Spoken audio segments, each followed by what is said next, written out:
You ask Tiger to solve.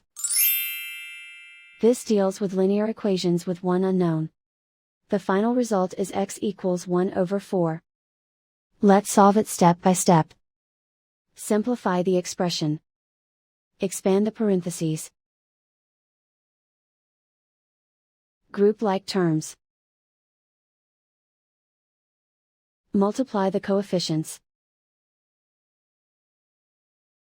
Simplify the arithmetic. Expand the parentheses. Simplify the arithmetic. Group like terms. Simplify the arithmetic.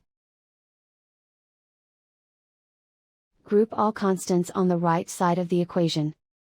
Add 4 to both sides.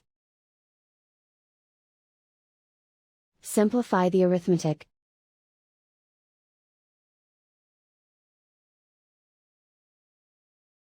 Isolate the x. Divide both sides by 16. Simplify the fraction. Find the greatest common factor of the numerator and denominator. Factor out and cancel the greatest common factor. And so the final result is x equals 1 over 4.